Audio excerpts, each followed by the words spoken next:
Olá a todas, olá a todos, muito boa noite, muito bom dia, muito boa tarde.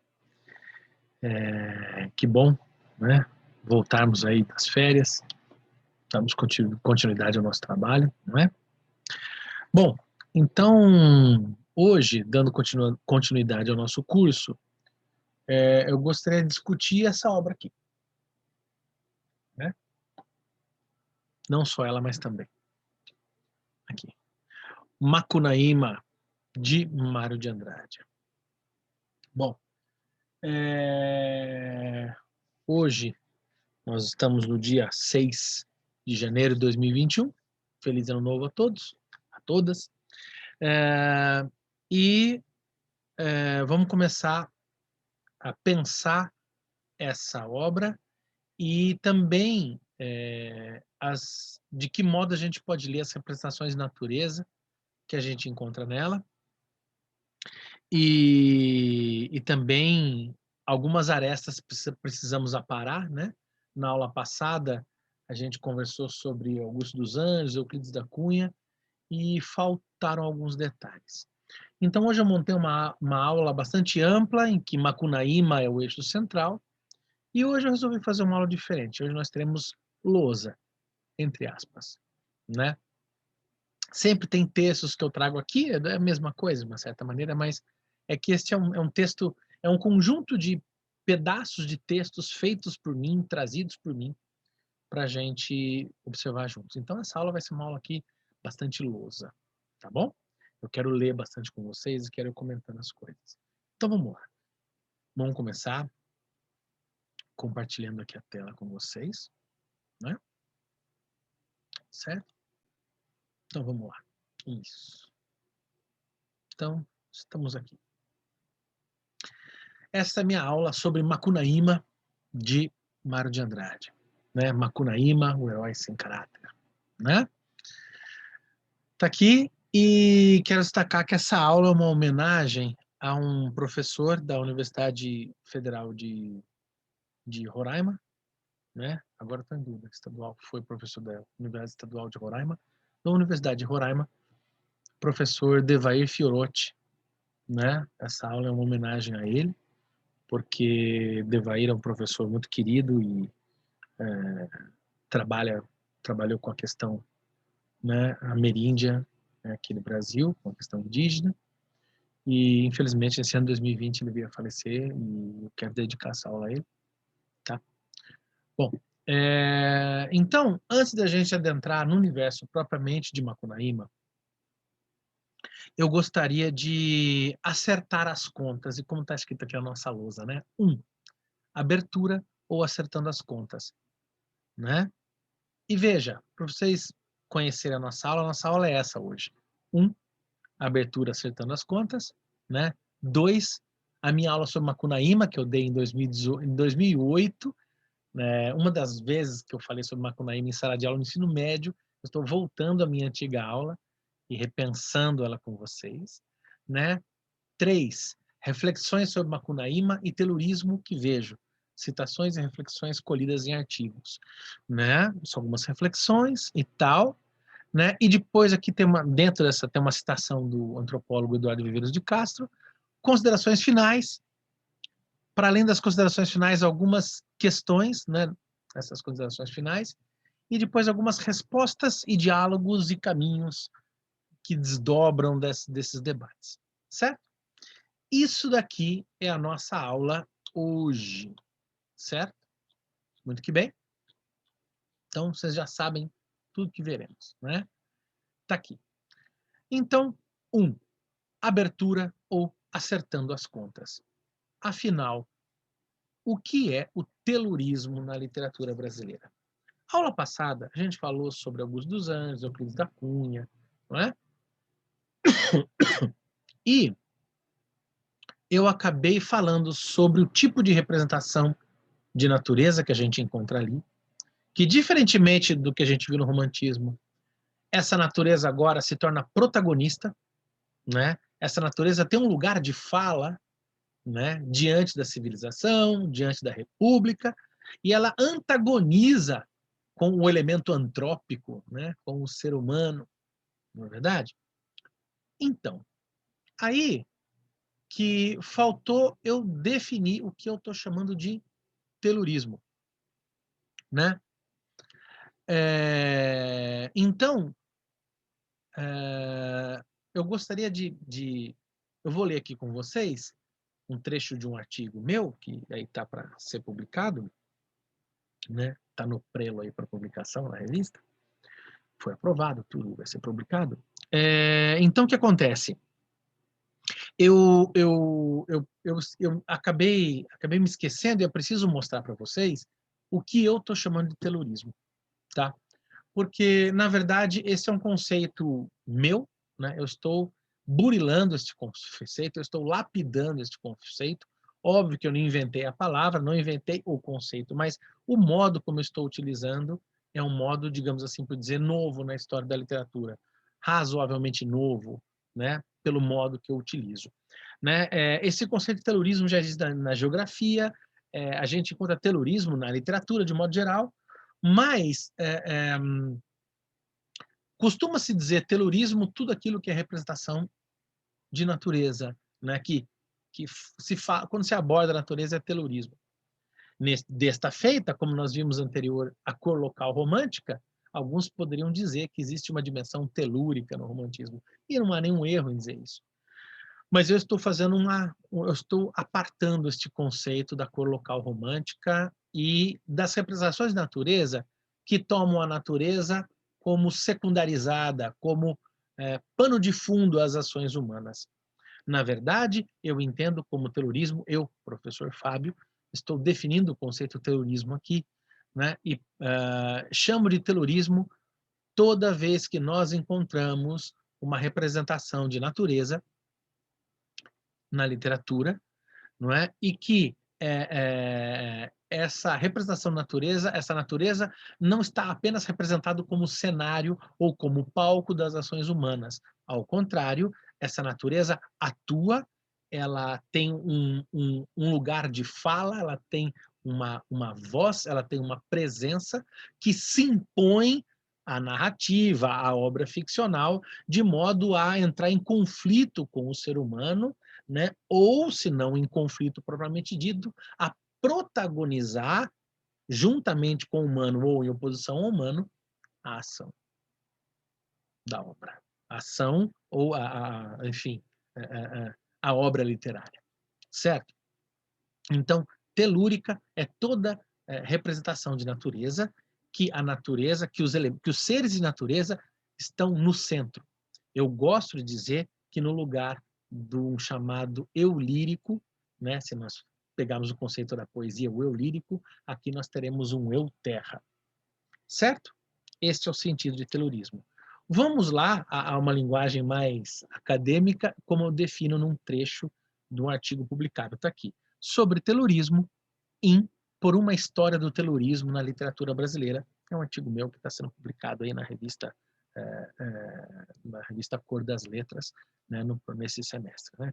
Acredito que nesse semestre vai estar no ar. Tá aí. Aí eu falo assim no meio do artigo, né? Vou ler com vocês. Essa nova epistemologia inaugurada por Viveiros de Castro, que é um antropólogo, convida a pensar junto da política a poesia, tendo em vista que essa teoria antropológica é sensível à criatividade. E, assim, permite que se reconheça na história da poesia brasileira um novo recorte, a saber, como diferentes poéticas e diferentes momentos da literatura brasileira tomaram, e algumas ainda tomam, a natureza, as forças e os seres da terra, para além das meras representações de exotismo, dos meros cenários ou ainda como coadjuvantes da ação humana. Em outros termos, munidos dessa ferramenta metodológica de Viveiros de Castro, podemos passar a reconhecer na poesia brasileira a presença de poesias telúricas, ou seja, de obras poéticas que não condicionam a natureza à posição de coadjuvante, mas que a toma como protagonista da experiência com a linguagem, da construção de si mesma e da própria experiência humana como vivência de um ser de natureza. Nas diversas manifestações literárias arroladas aqui, eu faço uma análise de múltiplas obras literárias dialogantes, né? Reconhece-se a terra, o planeta ou a substância como força primordial, juntamente com seus seres materiais e imateriais, em detrimento do homem como protagonista. O homem, o humano, se torna um elemento que se integra nesse grande sentido da Terra, em Nietzsche, Zaratustra, Nietzsche e Zaratustra. Nas obras poéticas que aqui se destaca, o papel do ser humano abre mão de sua centralidade, o eu lírico propriamente dito, para imiscuir-se no protagonismo da Terra. Eis que podemos localizar um eu Terra. Então, eu estou pegando um pouco o sentido do Nietzsche no Zaratustra, né? O Zaratustra, de modo bem genérico, bom, o Nietzsche é muita coisa, são muitas perspectivas distintas, né? Em Zaratustra tem muita coisa ali, né? Mas, assim, existe, genericamente falando no Nietzsche, uma crítica ao pensamento racional logocêntrico, ao pensamento platônico, aristotélico-platônico, né? De Sócrates, Platão, Aristóteles, né? A essa razão logocêntrica, né? E justamente, né? Para Nietzsche, quando e no Zaratustra está lá também, né? Quando você tem a filosofia ocidental, racional, o cogito, na verdade, ela é a decadência da filosofia, porque a filosofia ela estaria antes dos pré-socráticos, né? Porque os pré-socráticos tinham essa conexão com a Terra. Aí Zaratustra, nessa longa narrativa mítico-filosófica, poética, vai justamente trabalhar, já vai colocar a ideia de que o além-homem, né, o Übermensch, o além-homem é o sentido da Terra. Né? Então, é nesse sentido de telurismo que eu estou emprestando do Nietzsche, né? Uma literatura não só que fala da Terra, que fala da natureza, mas que dá sentido à obra literária. Né? É o sentido da Terra. Certo? Tudo que bem? Então, o que eu gostaria nesse primeiro momento da aula é isso. Definir o que é telurismo. Né? Nossa, professor, mas essa definição não está ainda pronta? Não, não está. Eu estou trabalhando essa definição, né? Eu estou, na verdade, articulando esse conceito desse modo, e buscando realizá-lo dessa maneira. Certo? Aí fica o convite para vocês pensarem comigo, para a gente pensar junto, né? Essa ideia de telurismo na natureza, na literatura brasileira. Óbvio que, mas não precisa ser na literatura brasileira. Não, não precisa, mas o meu trabalho está atento à literatura brasileira, ainda obviamente em diálogo, né? Ele se atém sobre a literatura brasileira, e a nossa disciplina se debruça sobre literatura brasileira. Então, professor, eu queria trabalhar com telurismo no inferno Dante Alighieri. Tenho certeza que dá. A questão é que a gente não vai trabalhar, quero trabalhar com telurismo, sei lá, em Wasteland, do T.S. Eliot. Sensacional. Eu queria trabalhar com telurismo, sei lá, no Game of Thrones. Sensacional também, mas não é literatura brasileira. É uma questão de recorte, a gente vai ficar aqui. Certo? Belezinha? Vamos lá. 2. Deixa eu acertar esse microfone. Preocupado. Ele é barulhento na hora de mudar, mas acertar. 2. Minha aula de Macunaíma em 2008. Esta aula que está aqui é justamente a aula que eu dei em 2008 num colégio da cidade de Sorocaba. Né? Na época eu estava no final do mestrado. Acho que é isso. Né? E, bom, está aqui. Foi lá uma aula lá que eu dei para eles, foi super legal. Então, tá aqui Macunaíma, o herói sem caráter, ou Metamorfoses à brasileira. É legal que eu não discordo do que eu falei lá atrás.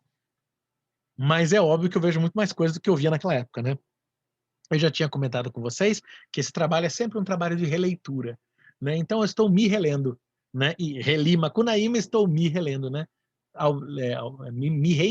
Eu estou reencontrando aquele que um dia leu Macunaíma, não é verdade? E que agora lê Macunaíma de novo. Vamos lá. Sinopse, dentro da minha aula de 2008, né? O preguiçoso índio Macunaíma, preguiçoso e indolente, juntamente com seus irmãos Jiguei e Manape, irá percorrer a mata até que encontram Si, a mãe do mato, uma Icamiaba, entre aspas, amazona, que vive bem com ele, seu verdadeiro amor. Desposando Si, Macunaíma se torna o imperador do Mato Virgem. Terão como filho o Guaraná.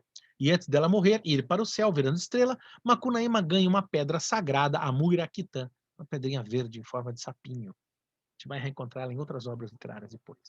Em uma de suas peripécias, perde a pedra, amuleto, que irá parar nas mãos de Venceslau Pietro Petra, um Pietro Pietra, um comerciante rico que mora em São Paulo e que se revela o monstro Piaimã, devorador de gente, casado com Seiusi, uma caapora, né? Irá para a cidade atrás do talismã, realizando aventuras, misturando-se e brincando com os costumes e com as cunhãs, né, multiculturais de São Paulo. Retorna ao seu império amazônico depois de reaver a Muiraquitã, mas perde seus amigos na busca pela sobrevivência. São mortos em situações que podem nos parecer tolas, mas que, penso eu, são coerentes à natural consciência das personagens acerca das metamorfoses e antropofagias da vida. Ao final, Macunaíma desiste de viver, entregando-se às armadilhas de Vei, a Sol, irá se tornar uma constelação da Ursa Maior.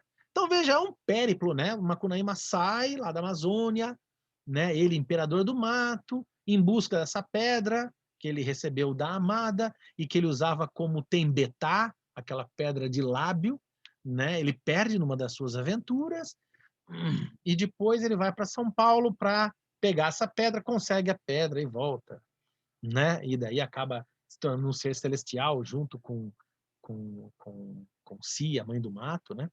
Certo? Essa é uma narrativa que tem elementos históricos e elementos míticos. Vamos lá. Alguns comentários. Macunaíma é uma narrativa épica, cuja forma lendária se assemelha às rapsódias. O que parece emergir dela é a necessidade de se fundar o Brasil a partir de si mesmo, dialogando necessariamente com elementos europeus. Recorde de como Veia Sol oferece a Macunaíma suas filhas, nações europeias. Nosso imperador prefere, enquanto a sogra vira as costas, brincar com uma portuguesa. Sendo uma narrativa lendária, como que garimpada da tradição popular, como que garimpada não, garimpada da tradição popular, a linguagem, aliás, da tradição indígena, veremos. A linguagem é uma espécie de popularismo caricato antropofágico. Gírias, piadas, narrativas fantásticas e religiosas indígenas se fundem aos estrangeirismos, à propaganda, ao mundo máquina. Temos a impressão de estarmos em um universo de videoclipe no qual a simultaneidade das ações nos sugere tempo mítico. Não são raras as vezes que o narrador nos coloca as origens de artefatos e costumes contemporâneos, ao momento em que ele descreve o nascimento do automóvel quando uma onça engole um motor, bebe óleo de mamona e gasolina. Em outro, explica por que a família paulistana tem medo de chuva, mas não de palavrão. Reveja os tempos verbais quando são narradas as brincadas de Macunaíma com as cunhães. O tempo se desloca para o presente, passa-nos a impressão de que ele está lá, a brincar e sorrir, agora. Por outro lado, há um certo clima de inocência natural à natureza de Macunaíma. Ele não é inimigo de Venceslau Pietra, apenas precisa recuperar a pedra Muiraquitã que ganhou de Si, a mãe do mato, e Camiaba. Há em toda a obra a indolência, não somente de Macunaíma, mas de todos os personagens. Eles se metamorfoseiam, eles se enfurecem e se perdoam e ainda brincam. Mais que moral, temos aqui a nudeza dos sentimentos, das paixões. Em alguns momentos, temos a rapsódia em sua crueza, como as histórias que acabaram por se tornar a Ilíada e Odisseia para os gregos, a Eneida e as Metamorfoses para os romanos, o Beowulf para os bretões e o Eda para os nórdicos. Há um texto de Ítalo Calvino, em Por Querer os Clássicos, da Companhia das Letras, denominado Ovídio e a Contiguidade Universal, que para mim, lá em 2008, faz sentido em alguns momentos de Macunaíma. O autor destaca como a leitura de As Metamorfoses é rápida e os seres se transformam a todo tempo a partir de um processo que obedece certa lógica, certa contiguidade. Calvino exemplifica como a passagem que as pedras se transformam em pessoas e mostra como as ranhuras tornam-se veias, partes flexíveis tornam-se juntas, etc. Tenho por vezes que também há certas contiguidades irônicas, geralmente, nas incomensuráveis metamorfoses em Macunaíma. Né? A transformação da onça em carro parece obedecer certas proporcionalidades e certos movimentos lógicos, mas de uma lógica descompassada irônica. Entenderam o que eu quis colocar aqui, né? Concordo ainda com isso, só que eu acho que Macunaíma é um livro poliirônico, multicultural, né, completamente zombeteiro. O sentido não está claro, ele vai se construindo e se mastigando ao longo da sua própria construção, à medida que é lido. A sua pontuação é completamente original e assim a gente não domina tanto de cultura popular quanto Mário de Andrade para entender tudo que está ali. Então você é obrigado a ler aquilo e aquilo se torna uma espécie de nuvem, citando aqui o crítico e poeta Marcos Suscar, né? Uma nuvem de sentidos, né? Como se fosse uma nuvem de parasitas que sobrevoam a carne do sentido, né? Dessa azêmula do sentido, e de modo que a gente sempre fica um pouco obnubilado com o que está acontecendo. E é por isso que muita gente não se dá bem com Macunaíma, porque ele não te dá uma firmeza. Você tem que ler aquilo cambiante. E eu concordo que essa dimensão das metamorfoses de Ovídio parece que já existe no Macunaíma. Existe uma vontade clássica em Macunaíma de ser clássico porque é mito de fundação nacional. E óbvio, está certíssimo dizer, ainda acho, né, de que Macunaíma tem uma vontade rapisódica, dos rapisódios, o que era? Aqueles contadores de história, né, lá da Grécia Antiga, né? E os contadores de história oral, né, são sempre aqueles que criam a cultura das populações, como nós vemos aí, eu citei, né? Na Grécia, nos bretões, nos nórdicos, nos romanos, são esses contadores de história. E a história que está em Macunaíma é essa, é a história contada de contador em contador. Né? Então, ela é uma história cambiante, ela é viva, né? É uma história em carne viva. Concordo, só que depois dessa aula de 2008, desse revival, a gente vai ver que existe uma coisa mais própria da cultura brasileira, né, e da cultura ameríndia própria desse tipo de metamorfose. Vamos chegar lá, tá bom? Continuando a aula de 2008.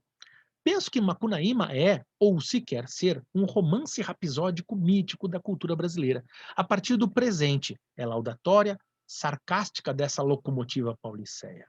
A história colonial via Portugal, a tradição indígena romântica por um lado, parnasiana por outro, as raças, Manaáp, Jiguei e Macunaíma num poço se transformam nas três raças.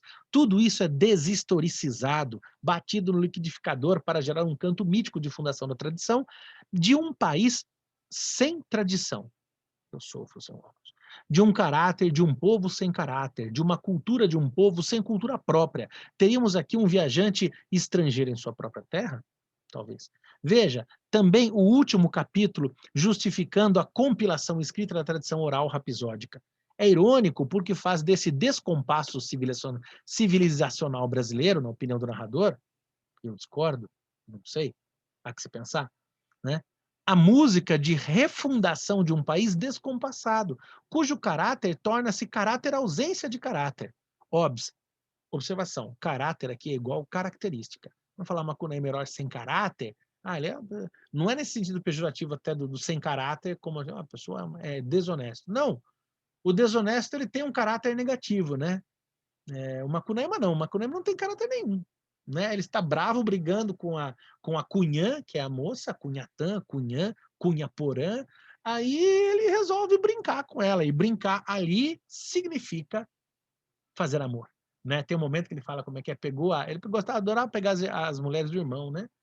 Do Jiguê. Aí ele pegava a mulher, a Cunhatã de Jiguê, e fala como é que é, como é que é, e morou com ela. Tem um momento que ele fala morou, né? Mas no geral é brincou. Encontra a moça e brinca com ela. Né? Esse brincar é tudo brinquedo, né? Então, existe um constante desligamento, né? Macunaíma liga, desliga, liga, desliga, liga, desliga. E isso pode gerar uma angústia muito grande no leitor, né? Porque afinal, onde é que eu ligo o sentido aqui, né?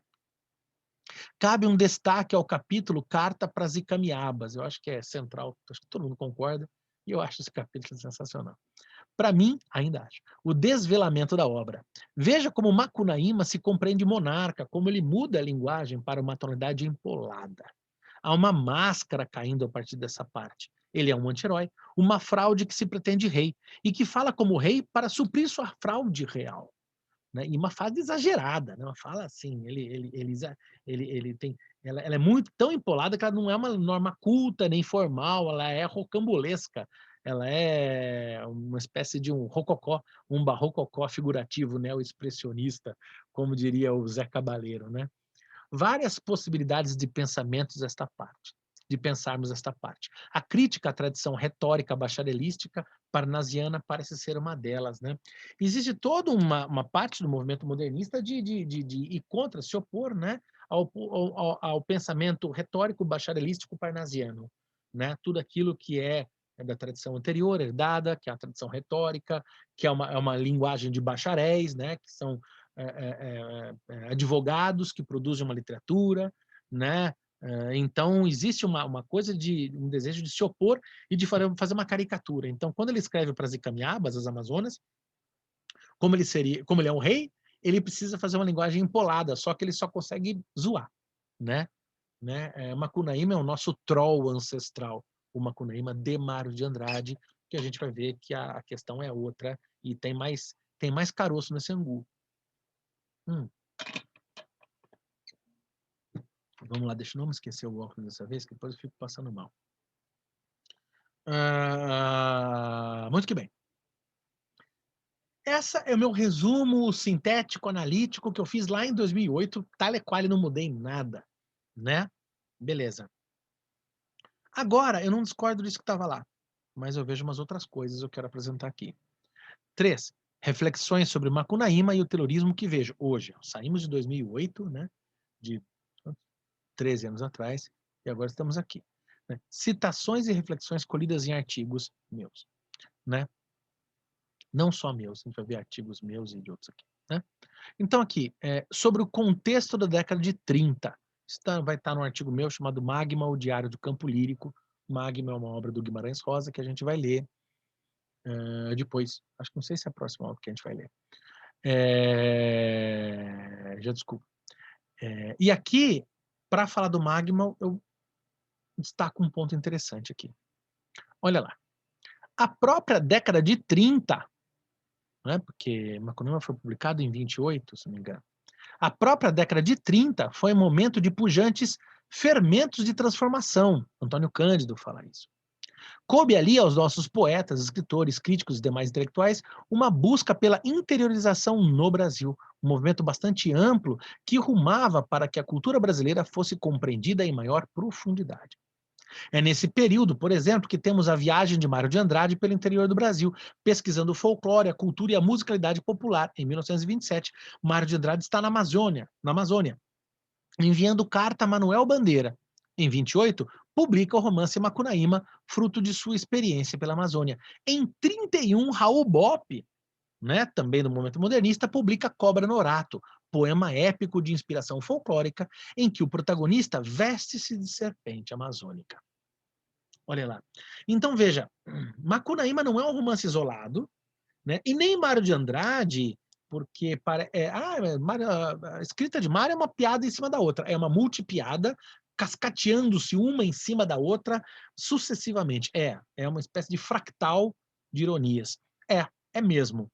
Mas é preciso observar que não é só isso, existe uma pesquisa etnográfica muito grande de Mário de Andrade, não só aí, né? Mário de Andrade tem outras obras sobre isso, por exemplo, tem as Canções do Boi, que ele publica, as pesquisas que ele faz com o auxílio de um outro poeta da época, interessantíssimo, o Ascenso Ferreira, né, que ele pega as melodias do boi e os cantos de aboio, né, e ele põe em partitura e organiza e pesquisa isso. Então, Mário de Andrade tinha toda uma questão musical, né, o Mário de Andrade é um conhecedor de música, então, ele muito atento às questões populares, então ele é uma espécie ele vai fazer uma busca etnológica, etnográfica, né? Uma pesquisa etnográfica sobre a cultura brasileira e as raízes da cultura brasileira amazônica. Né? Bom, então veja que existe um contexto aqui. Né? Aí eu vou entrar um pouco mais em Cobra Norato, né? Sobre Macunaíma de Mário de Andrade e Cobra Norato de Raul Bopp. E este trecho que eu vou ler está aqui, um artigo meu também, vai sair nesse semestre, acho eu, não tenho certo, esse ano sai, por uma história do terrorismo na literatura brasileira. Né? Tá aqui. Vestindo-se de natureza, reencontramos, misturando-se no ventre do mato mordendo raízes, o poema narrativo Cobra Norato, do modernista Raul Bopp, tá? E aqui eu vou ler um trechinho para vocês. Um dia, ainda eu hei de morar nas terras do sem fim. Vou andando, caminhando, caminhando, me misturo no ventre do mato mordendo raízes. Depois, faço puçanga de flor de tajá de lagoa e mando chamar Cobra Norato. Quero contar-te uma história. Vamos passear naquelas ilhas decotadas? Faz de conta que há luar. A noite chega mansinho, estrelas conversam em voz baixa. Brinco então de amarrar uma fita no pescoço e estrangulo a cobra. Agora sim, me enfio nessa pele de seda elástica e saio correr o mundo. A correr o mundo. Vou visitar a rainha Luzia. Quero me casar com sua filha. Então você tem que apagar os olhos primeiro. O sono escorregou nas pálpebras pesadas. Um chão de lama rouba a força dos meus passos. Né? Na abertura de Cobra Norato, vemos claramente o eu lírico vestir-se de eu terra, literalmente veste-se de eu terra, tornando-se um ser de natureza. Esse eu brinca de ser bicho como a criança brinca. Encontramos aqui o lúdico que temos em Macunaíma de Mário de Andrade. É a antropofagia de Oswald de Andrade, de Mário de Andrade, que se carrega de cultura popular, de narrativas, lendas, melodias e crenças na literatura. A postura lúdica da criança como olhar poético na natureza, como conhecimento alternativo ao logocentrismo da civilização. Olha que interessante, esta cambiança, este ser de natureza que é ser humano, esta contiguidade entre humano e natureza, percorre constantemente toda a obra, né, de Macunaíma. Né? Eu tenho aqui algumas seleções, né? Né? Você se lembra que, por exemplo, o Macunaíma está fugindo, ele encontra a Caipora, né? Ele encontra a Caipora fala, eu não tenho o que comer, a Caipora corta o pedaço da própria perna, dá para Macunaíma. Aí a Macunaíma continua correndo, a Caipora vai encontrar a Macunaíma porque vai chamar o pedaço da própria perna, que está na barriga da Macunaíma. Macunaíma, para fugir, vomita a perna da Caipora, encontra com uma paca, se não me engano, aí ele fala com a paca, aí a paca pega e faz ele ficar grande, só que não molha a cabeça fica pequena, né? Então, assim, veja como ele conversa com os seres da natureza, veja como ele se torna. A Si, a mãe do mato, a Amazona, Camiaba, né? Ela se cansa, ela fica esconjurada, na verdade, da morte do filho que eles tiveram, então ela sobe no céu e se torna uma estrela. Né? Veja como há uma troca. Os seres de natureza são seres humanos. E as pessoas se tornam pedras. Tem um episódio, né, que as pessoas... É bem metamorfose do Ovídio também nesse aspecto, né, que as pessoas... Ele fala que as pedras são irmãs e alguém virou pedra e a pedra virou pessoa e depois essa pessoa, por causa do feitiço, virou cachoeira. Aí ele corta a cabeça de uma cobra, a cobra vai comendo a teia de aranha até chegar no céu virando outra estrela. Né? E por isso as aranhas até hoje fazem o fio da seda, né? À noite, por causa que foi à noite que a cobra subiu nas estrelas. Existe algo de que você falar, isso daí é a brincadeira dele. Então, não é só. Vamos situar. Existe uma profusão de mitos, histórias, de narrativas populares que se fundem na cabeça de Mário para fazer, né, na pena, no papel de Mário de Andrade para fazer Macunaíma. Legal.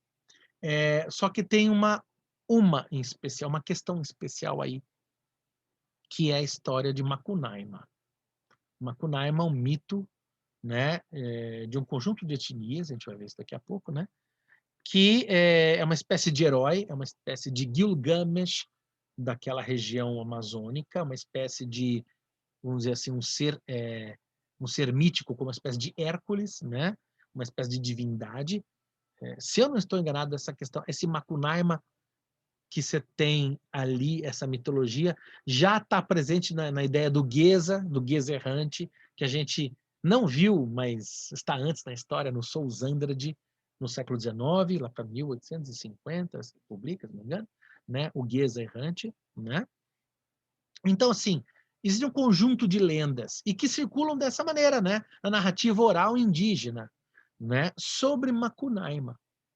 E Macunaíma é um herói, se não me engano, que vai promover uma espécie de justiça mortal em determinadas pessoas da comunidade. Ele tem um poder de vida e morte, né? E essa cultura oral indígena preserva ali os Macuxi, né? E outros, eles preservam essa história de Macunaíma.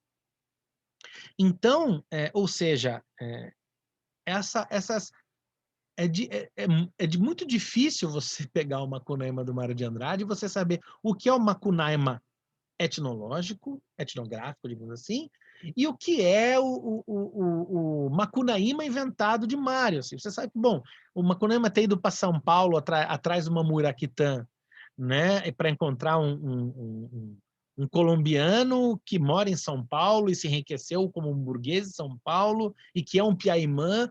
Isso daí tudo bem, fica claro que é o Mário, mas a história do piaimã também é amazônica, né? Ou seja, a Muraquitã, sim, é também a pedra Muraquitã, o sapinho, é amazônico mesmo, a gente vai ver aparecer isso no Guimarães Rosa, no Magma. Então, assim, o que o Mário faz é justamente, ele se alimenta de fontes antropológicas mesmo, mas é difícil na leitura você matizar o que está acontecendo. Outra questão antropológica que tem, além da questão fundacional de Macunaíma, mesmo como elemento importante à construção dessa grande narrativa mítica, uma nova mitologia, né? Porque ele não pega o Macunaíma antigo, né? Ele não é um etnólogo. Ele pega o Macunaíma indígena e transforma numa outra coisa. É um mito contemporâneo, né? Um mito moderno que não é o Macunaíma, é o Macunaíma, né? Essa constante troca, seres de natureza que se tornam seres humanos que se tornam seres de natureza, esse tipo de olhar para o mundo em que ser um ser humano não é privilégio de nós humanos. Ser um ser humano é um modo de ver e um lugar de estar no mundo. Então, nós somos humanos. A Lua é humana. A Lua, em relação a nós, é humana. E nós somos vitimados pela Lua. Né? Nós somos vítimas da Lua que nos devora. Né? Não tem nada de mitologia indígena. Né? Assim como nós somos humanos e a paca, que é a nossa caça, ela é animal, porque nós a caçamos. Mas a paca, que vai caçar um animal menor, ela é humana em relação ao animal menor. Assim como a varíola é humana, porque ela nos consome, ela bebe o nosso sangue como se fosse cerveja. Nossa, professor, é assim? Existe uma cambiância entre ser humano e ser natureza na mitologia indígena. Isso que Macunaíma faz, que pode parecer só piada, então, existe a ironia que ele faz com os elementos modernos, a onça vira carro, tá lá, mas essa constante troca de perspectiva, isso não é qualquer coisa. Isso é o multiperspectivismo ameríndio.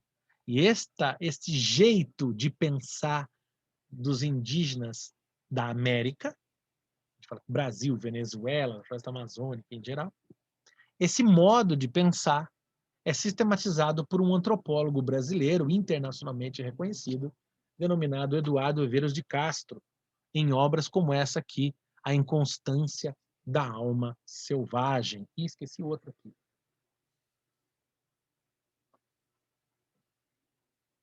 E talvez uma das suas obras mais emblemáticas, as chamadas as metafísicas, né? Metafísicas canibais, tá? E é um trechinho dela que eu vou trazer aqui para vocês, olha lá. Eduardo Viveiros de Castro, Perspectivismo e Multinaturalismo na América Indígena. Opa, tem um errinho aqui, né? Ó. Na América Indígena, em A Inconstância da Alma Selvagem e Outros Ensaios de Antropologia. São Paulo, Buio, editora 2017. Olha lá. Tipicamente, deixa eu pôr meu óculos. Tipicamente, isso é a citação do Eduardo Viveiros de Castro, tá? a página 304 dessa obra aqui, A Inconstância da Alma Selvagem. Tá? Tipicamente, os humanos em condições normais veem os humanos como humanos e os animais como animais. Os animais predadores e os espíritos, entretanto, veem os humanos como animais de presa, ao passo que os animais de presa veem os humanos como espíritos ou como animais predadores. O ser humano se vê a si mesmo como tal. A lua e a serpente, o jaguar e a mãe da varíola, o veem, contudo, como um tapir ou um pecari, que eles matam. Anota Bayer, né, numa determinada página ali, sobre os Mitgenga. Mitgenga? Esse ver como refere-se literalmente a perceptos e não analogicamente a conceitos. Tem um trecho muito bonito do Eduardo Vieira de Castro, Metafísicas Canibais, que ele fala que, e o que faz o xamã? O xamã, ele, ele ele caminha pelos mundos. Então, olha, o índio está morrendo de varíola. Então, ele precisa conversar com a mãe da varíola para não pegar aquele caçador, o importante caçador da tribo. Então, ele pega o seu acelerador de partículas, é o que fala o Eduardo Vieira de Castro, que é o chocalho do xamã, e ele chocalha. E quando ele chocalha, como se ele estivesse procurando estações de rádio, de radiodifusão, ele sintoniza a estação da varíola, onde a varíola está lá conversando, a mãe da varíola está lá conversando. Ele, opa! Aí ele achou, ele se torna varíola e vai falar com ela. Fala, ô varíola, você precisa não levar nosso companheiro ali, ele caça pra gente, ele traz alimento para a tribo. A varíola fala, mas eu vou precisar levar. Né? Eu falei, mas é que... E o que ele faz? Ele advoga a favor do indígena. Né? Então, o xamã é uma espécie de advogado dos humanos, de nós humanos, que estamos humanos agora, nós, eles, né? Que estão humanos, enquanto estão humanos. Porque muitas vezes, numa narrativa indígena, você vai ver o indígena vai falar que encontrou um parente, ele falou que é um parente, eles falam muito, né? Encontrou um parente, mas você não sabe que parente que é. Esse parente pode ser o que para nós chamamos de humanos, mas para eles era um jacaré. Né? E daí a definição de antropofagia, né? O ser antropófago é preciso saber a hora de ser antropófago e não ser. Então, muitas vezes, comer um jacaré é comer mais um parente do que comer um inimigo. Ou comer um jacaré é muito mais sacrificial do que alimentar-se de um parente morto. Existe o canibalismo também de luto, né? Porque é preciso que os parentes mais distantes ou até inimigos devorem o parente morto para que o luto seja feito. Comam, né? Assim, eu não sei se ainda tem a questão, mas ancestralmente existe a questão, né, da antropofagia, né? Acho que já se perdeu, mas a explicação ancestral da antropofagia é essa, né? Você precisa devorar a carne do morto, não é? Então, nossa, mas que horror. Bom, mas mas vai comer gente, mas quando você come uma paca, ela em tese é gente. Por isso que ela precisa passar para a mão do xamã, porque o xamã precisa sintonizá-la numa estação de que ela não é ser humana, senão você come um ser humano, não pode. Percebe? Diferente, né? Como a gente tem a carne no supermercado, né? O indígena não. Isso que o Macunaíma está executando lá é algo da realidade etnológica dos indígenas amazônicos. Então, você está lendo o Macunaíma e acha, o Mar de Andrade só fez piada em cima de piada. Só uma perda de tempo. Não, não. Isso é a inconstância da alma selvagem, essa alma cambiante, tá? Isso que Eduardo Viveiros de Castro vai sistematizar no século 20, 21, tá? Isso que ele sistematiza já está em Macunaíma, tá? Em 28, em 1928, né? Olha que interessante. E não só, a gente vai reencontrar isso na literatura, tá? Beleza? Então vamos lá. Daí que eu posso dizer que Macunaíma, no meu modo de ver, é uma obra telúrica, porque o Macunaíma é um ser de natureza. Tanto que ele casou com uma mulher, ele desposou uma mulher que se tornou estrela, ele depois se torna estrela, ele conversa com a caipora, ele conversa com a paca, ele conversa com a pedra, com a água e defende da, da, da, da serpente, não é? Ou seja, ele é um ser natureza. Macunaíma é um ser natureza. Né? Ele é cambiante, ele é uma entidade cambiante, né? Então veja que a noção de humano e de natureza, elas estão integradas. Tanto que o automóvel ganha sentido, porque na verdade ele é uma metamorfose de bicho, né? O automóvel é uma onça que bebeu gasolina e tomou óleo de mamona, né? É isso? Uma coisa assim? Então veja, o sentido da máquina é um sentido ancestral. Aí que Macunaíma, no seu modernismo, né, busca pegar algo que é novo, que é a máquina. É interessante, tem uma hora que ele está sendo, que o Piaimã está atrás dele, e ele fala, ele pega a máquina espartilho, a máquina sapato, para ele é tudo máquina, né? Porque os indígenas são seres de tecnologia, são todas tecnologias, né? Então ele está lançando mão dessas tecnologias, né, para se transformar na francesa. Então você fala, mas aqui existe um erotismo, um homoerotismo, ele virar francesa? Claro que tem. Para o indígena, para esse viés indígena, multiperspectiva, o indígena ser uma indígena de outro gênero, o indígena mudar de gênero, é tranquilo, ele inclusive ele pode mudar de condição, ele não é um indígena, ele é um animal, ele é uma paca, ele é um jacaré, ele é uma onça, né? Várias narrativas indígenas tratam de que o objetivo do indígena é viver como onça. Nessa questão da onça indígena vai reaparecer numa outra historinha famosa também da literatura brasileira, a questão da onça. Tá? Aliás, a onça é uma temática muito recorrente, né? A gente já vou indicar para vocês algo importante disso. Então vamos lá. Considerações finais.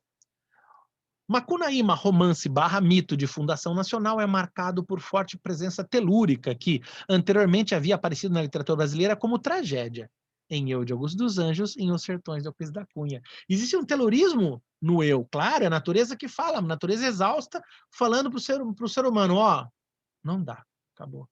E tem uma outra natureza nos sertões que organiza a violência, organiza os seres humanos e é a única vitoriosa desse processo. Toma de assalto esse romance, essa narrativa, né, de Euclides da Cunha se tornando um grande protagonista, ou seja, né, já havia um telurismo, só que tanto eu, de Augusto dos Anjos, como Euclides da Cunha são telurismos da ordem do trágico. Aqui a gente tem algo positivo. Vamos lá, Macunaíma. Agora, então, né, essa narrativa positivada. Esse telurismo se mostra como afirmação de uma nacionalidade que se quer diversa, porque não recusa sua multiplicidade criativa enquanto cultura popular, sem apagar, mas justamente exaltando a cultura indígena, a cultura negra, a cultura caipira, a cultura do sertanejo, etc, etc. Tudo marcado pela grande energia da antropofagia, vide Manifesto Antropófago de Oswald. Tá? A linguagem aqui é a linguagem do indígena multiperspectiva, do multihumanismo. Não, quer dizer, a linguagem aqui não é a linguagem, a linguagem aqui, eu até corrigi, a linguagem aqui parte, nossa, caps lock não, a linguagem aqui parte da linguagem do indígena, parte, ela sai, né? Ela junta outras coisas aí. Ela parte da linguagem do indígena multiperspectiva, do multihumanismo, que temos em Metafísicas Canibais em A Inconstância da Alma Selvagem, de Eduardo Vez de Castro. O saber indígena não é logocêntrico, mas rizomático. Nossa, gente, rizomático tem um acento. Que horror. Deixa eu revisar esse texto. Mas rizomático, no sentido deleuziano mesmo. O Eduardo Vieira de Castro fala que o Metafísicas Canibais é um livro que dá continuidade ao pensamento deleuziano, porque ele reconhece que os índios têm um pensamento rizomático, como propõe Gilles Deleuze. Tá? E o bicho-homem é a natureza e a natureza é humana, porque humanidade não é uma condição ontológica, mas uma perspectiva. Humano é o lugar da enunciação. Daí que todo ser é, em alguma medida, humano. O lugar do ser é o lugar de caçador. Daí que a antropofagia é a tecnologia raiz, é sistema operacional, né, dos povos ameríndios. E é esse sistema operacional que você vai encontrar no Mário de Andrade. Entendem? Assim, e eu não estou aqui ovacionando o modernismo com as suas maravilhas. Não, eu até não acho, eu acho que as raízes disso, por exemplo, como eu estou vendo uma continuidade entre alguns gostam de falar pré-modernismo, eu não gosto, entre Augusto dos Anjos e Euclides da Cunha, né, você vê que eles já estão adiantando o modernismo de Mário, né? A questão que para eles é tragédia, para Mário, né? Para Mário já é um canto positivado, né? Um canto de criação de uma civilização. né? Mas o perspectivismo está muito presente a partir do modernismo, né? E eu preciso pensar se antes do modernismo nós já temos um perspectivismo ameríndio. Me parece que em Augusto dá para pensar essa constante metamorfose de Augusto dos Anjos, né? Pensando um pouco sobre essa questão, né? Não sei, há que se pensar. Vamos lá. Aí que bom, tudo isso pode parecer muito confuso para vocês. Pois é. Deixa a moto passar aqui, né? Pois é, eu sei que pode parecer, mas tem um podcast maravilhoso para entender essa questão e está aqui o link para vocês, né? Eu devia ter posto o nome, né? E se chama, o podcast se chama Pensamento Ameríndio, tá? O episódio é Pensamento Ameríndio, tá? E esse podcast, esse episódio está num podcast, né? Um podcast intitulado Salvo Melhor Juízo. Opa, tá difícil escrever com óculos de, né? Podcast intitulado Salvo Melhor Juízo. É um podcast de direito, é um cara muito legal e ele traz várias áreas que dialogam com o direito, tá? E ele chama esse antropólogo que foi que foi orientando o Eduardo Viveiros de Castro. Ele estudou, o Eduardo Viveiros de Castro estudou os arauetés, né? E acho que os arauetés, não sei se outros mais, mas os arauetés sim. E ele estudou outra comunidade amazônica, que também é tupi, né? Do ramo tupi. E ele estudou essa dimensão, então ele explica muito bem, ele é um antropólogo, enfim, né? Tem todo lugar de fala que eu não tenho para falar disso, e é muito interessante, vale a pena ouvir esse podcast, é muito legal, tá? Duas conclusões tiramos dessa reflexão toda aqui, até agora. Com Mário Oswald e demais modernistas surge, ou se consolida, não tenho isso claro, né? Não sei, mas fiquemos com surge entre aspas. Na literatura brasileira, uma pegada, né? Antropológica capaz e ou desejosa de compreender a cultura brasileira em sua multiplicidade étnica. A partir de agora, e esse a partir seria entre aspas também, mas tudo bem, né? Temos a consolidação de um telurismo na literatura brasileira e ele se apresenta sempre enraizado em cultura popular, expressa em suas dimensões negra, indígena, caipira, nordestina, sertaneja, etc. Porque eu destaquei a questão indígena no Macunaíma, que é óbvio, mas assim, tá lá o caipira, o nordestino, o sertanejo, o paulista, enfim, né? Daí a necessidade de estudarmos as muitas possibilidades da cultura popular, o protagonismo da natureza, nessa literatura que a gente está reconhecendo a partir de agora, funde-se radicalmente a essas expressões culturais da cultura popular. Então, por isso que a gente vê na nossa bibliografia do curso, que a gente vai ver coisas de estudo da cultura popular. Né? Por quê? Porque e o que eu acho que acontece? Eu acho que existe uma pujança no século XX, não sei se, acho que não só no Brasil, acho não, com certeza não só no Brasil, mas fiquemos agora com essa questão no Brasil, de todo um apego de ordem etnográfica, etnológica, e eu acho que esse apego a essa dimensão etnográfica, etnológica, se dá principalmente por conta de uma obra esqueci agora de um antropólogo sensacional. Nossa, ele é muito bom. Eu comprei em Kindle aqui o livro dele. Dos Argonautas, né? Do Malinowski, né? Argonautas do Ocidental, eu esqueci o Atlântico, esqueci o nome do livro dele, né? E ele exerce uma grande influência porque ele é aquele cara que coloca esse paradigma do antropólogo ir para a comunidade e fazer o diário assim, vamos colocar alguns autores aqui muito importantes. Aí tem o Malinowski, o Franz Boas, né? Vamos pensar assim, para pensar a primeira metade do 20, Malinowski, Franz Boas, mas o Franz Boas está antes, né? Mas enfim, está influenciando a galera no começo do 20. Malinowski, Franz Boas, Vamos pensar o Roger Bastide, na USP, né, que inclusive se relacionava com o Mário de Andrade. A professora Lígia da Unifesp tem um texto que ela mostra que o Roger Bastide chamava Mário de Andrade de professor, né? Falando que Mário de Andrade era um profundo conhecedor da cultura negra, estudioso da cultura negra, da cultura africana no Brasil, né? Um africanista, segundo a professora Lígia, né? E, bom,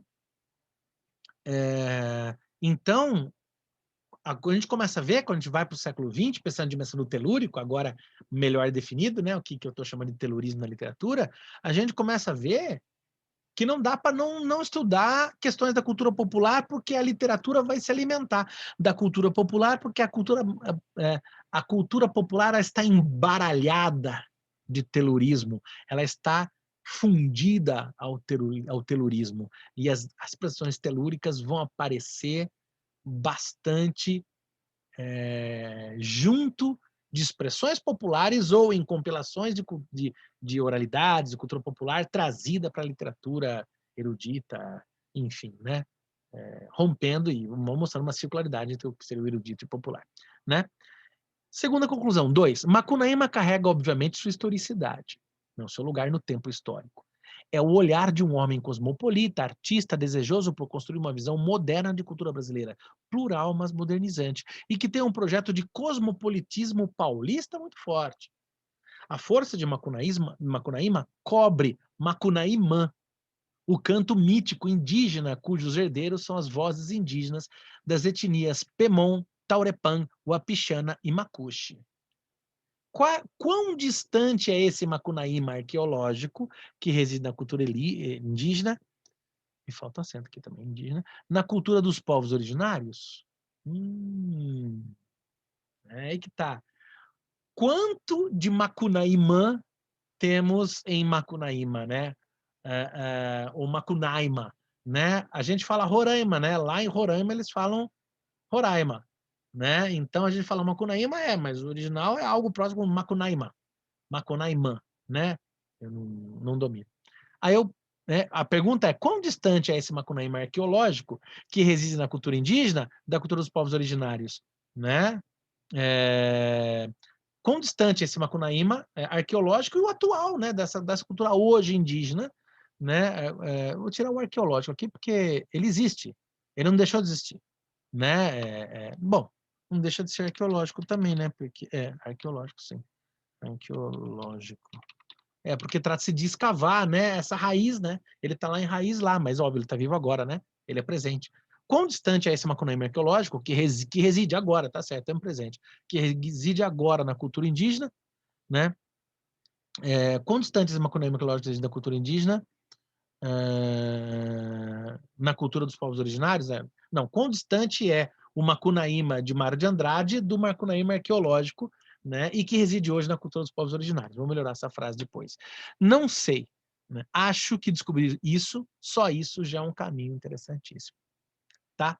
Então, além do que eu indiquei para vocês lá, fica aqui respostas e diálogos e caminhos. Né? Macunaíma, o mito através do tempo. É uma peça de teatro que responde a Macunaíma, de Mário de Andrade. É uma peça que traz Mário de Andrade e coloca vozes indígenas hoje, personagens indígenas hoje, para conversar. E tipo assim, olha, Mário, e brincam, né, com o Mário de Andrade. Quem faz o Mário de Andrade é o Doutor Abobrinha, que vocês conhecem, o ator que faz o Doutor Abobrinha do Castelo Rá-Tim-Bum, né? E o Mário de Andrade volta, né, para falar com os indígenas interpelam, falam, olha, o nosso Macunaíma é outro. E aí? Você poderia ter escrito outro Macunaíma, né? E é uma questão a se pensar. Um historiador chamado Daniel Faria, que tem um texto chamado Macunaíma e Macunaíma, entre a natureza e a história, na Revista Brasileira de História, São Paulo, volume 26, tais páginas. Né? Aqui tem um resumo, né, desse artigo, e eu coloquei o link aqui. Não coloquei o link, é isso? Não coloquei o link. Então, eu vou colocar, porque essa lousa eu vou deixar com vocês, vou mandar para vocês. Então, eu vou mandar lá. Tá bom? Vou colocar o link aqui. Deixa eu colocar aqui, ó. Colocar o link. Certo? E aqui, uma outra obra, Pantompia. eu coloco o lindo projeto de Devair Fiorotti em memória.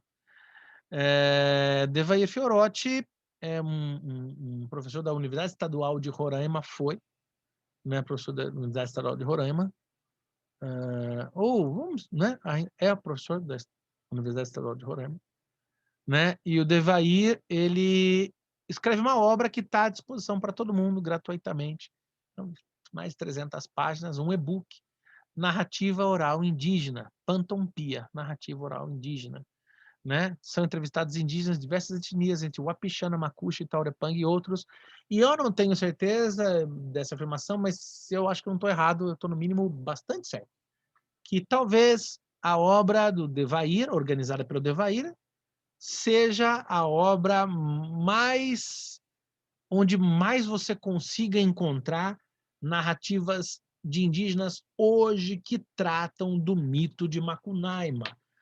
E seria interessantíssimo, do ponto de vista da literatura, nós, hoje, pensarmos o Macunaíma original dialogando com o Macunaíma de Mário de Andrade, expondo os limites do Macunaíma, não para julgar, desmerecer, não, de forma alguma, mas para a gente pensar comparativo, fazer um trabalho de literatura comparada, né, de uma certa maneira, né? A literatura oral de Macunaíma com a literatura escrita de Macunaíma por Mário de Andrade, todos com as suas dimensões étnico-antropológicas históricas, né? E eu sei que o Devair faz um trabalho lindo de compilação, maravilhoso, gigantesco, mas infelizmente o Devair, como era um doce de pessoa, conheci ele na UNB, né? Quando fui lá realizar um concurso, e muito simpático, muito acessível.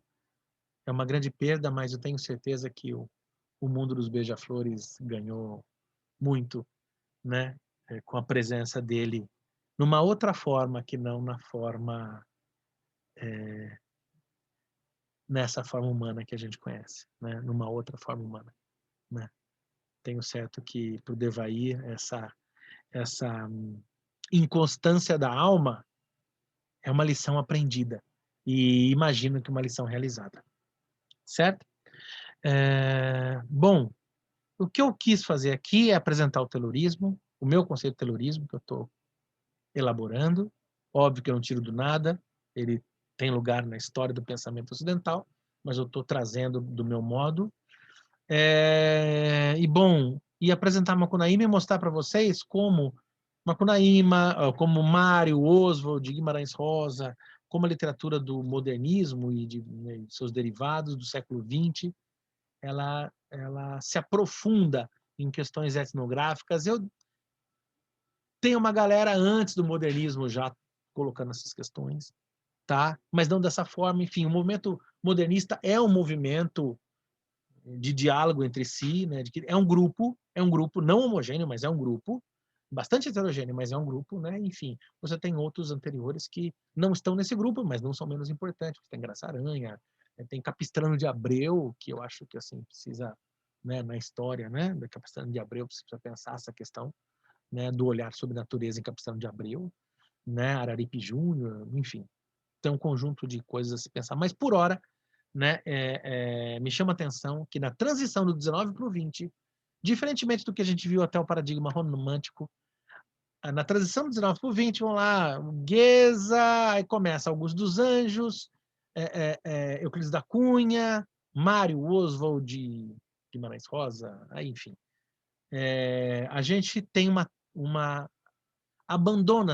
começa a se abandonar a natureza como palco ou como receptáculo do humano, e a natureza começa a participar com o seu próprio sentido, uma espécie de um eu terra, né? Vamos dizer, espécie não, um eu terra nessa literatura, né? O sentido da terra na literatura. Então, a partir do século XX, a gente começa a ver a consolidação de um conjunto diferentes, estilisticamente, de obras literárias que podem ser caracterizadas pelo telurismo, certo? Macunaíma é uma delas. E quanta riqueza tem, hein? Eu, na verdade, não terminei de pensar Macunaíma, eu demorei com essa aula para vocês porque eu queria concluir mais alguma coisa, e daí que eu me lembrei que é óbvio que eu não vou concluir nada, tá bom? Esse daqui é só um começo um conjunto de coisas a serem pensadas.